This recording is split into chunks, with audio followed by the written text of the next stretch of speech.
All through the Old Testament, we read of references to kings. Then, when the narrative focuses in on Saul and David, then kings take center stage. A big part of the rest of the Old Testament is about the kings of Israel and Judah. Then toward the end of the Old Testament period, we see the kings of foreign powers are highlighted.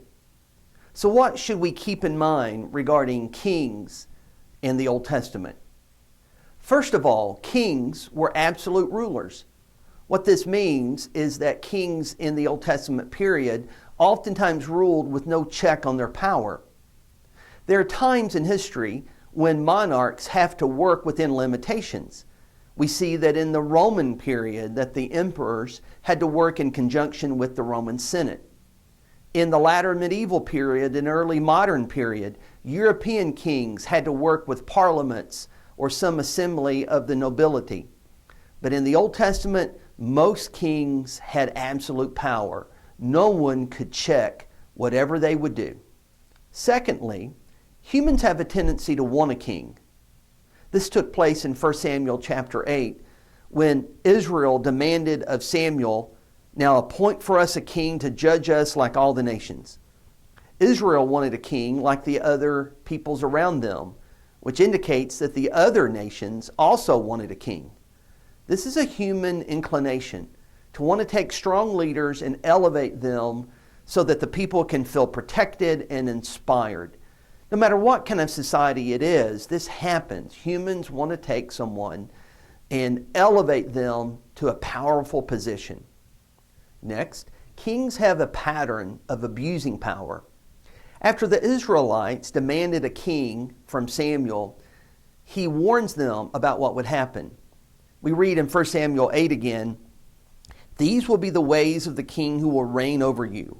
He will take your sons and appoint them to his chariots and to be his horsemen and to run before his chariots."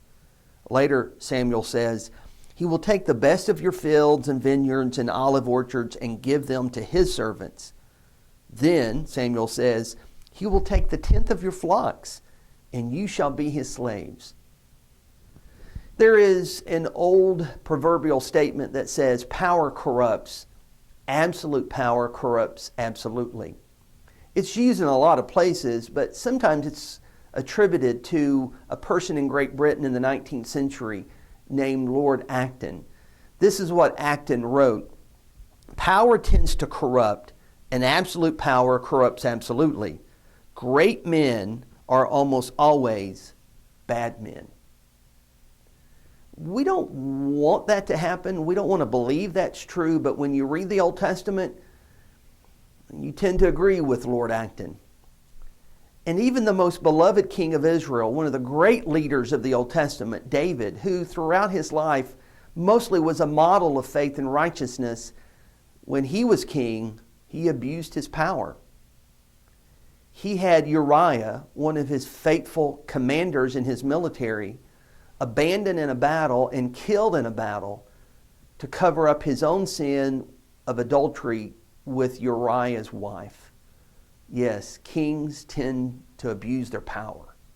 Something else ancient kings would do is that they would use religion to legitimize their authority. We see an example of this with King Saul.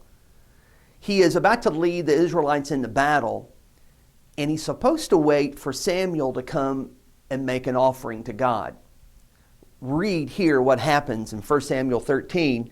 "He waited 7 days, the time appointed by Samuel, but Samuel did not come to Gilgal, and the people were scattering from him.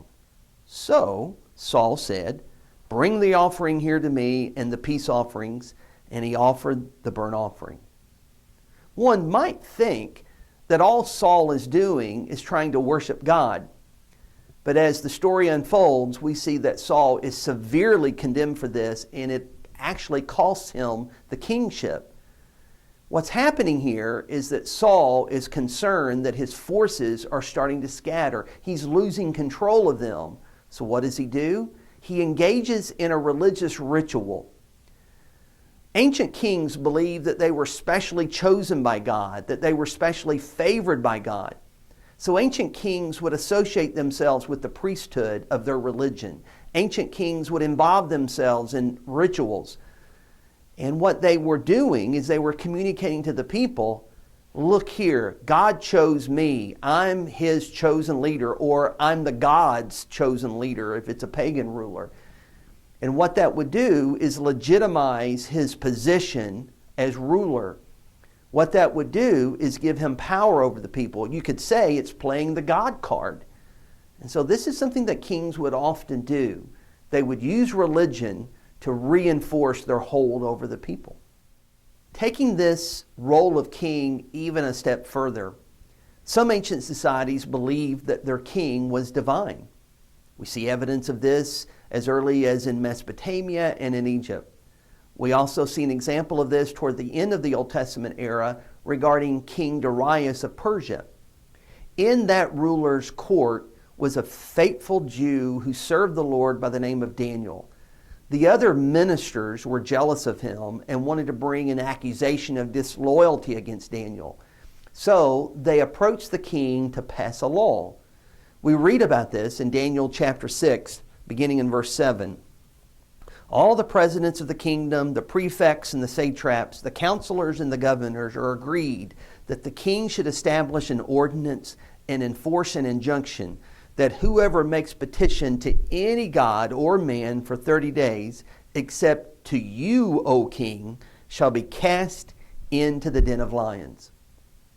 Look how that these ministers are elevating King Darius to a position of a god. Another evidence in and outside the Old Testament reinforces this practice, that oftentimes ancient kings were looked upon as being a deity. Now, we don't see in the Old Testament the Israelites practicing this per se.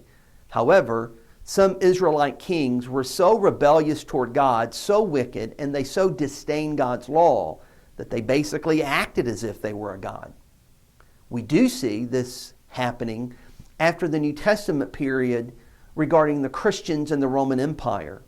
The Roman authorities, to solidify the Caesar's authority, would require of all the people in the Roman Empire to once a year offer a prayer to Caesar as if he's a lord, he's a god.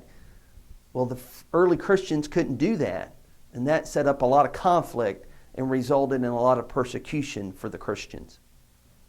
As we look back on these 4 points that characterize kings in the Old Testament, I want you to think about Jesus Christ.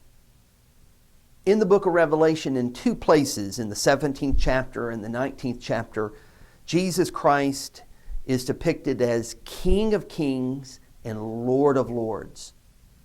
Consider this. Christ is the absolute ruler with all power. He fulfills our human longing for a king perfectly. Christ is the completely trustworthy king because he doesn't abuse his power, but he actually uses it unselfishly for our benefit. And the faith that's revealed through the gospel, it legitimizes that Christ is the king and that this king is God. Jesus Christ is God the Son, and thus the greatest king of all.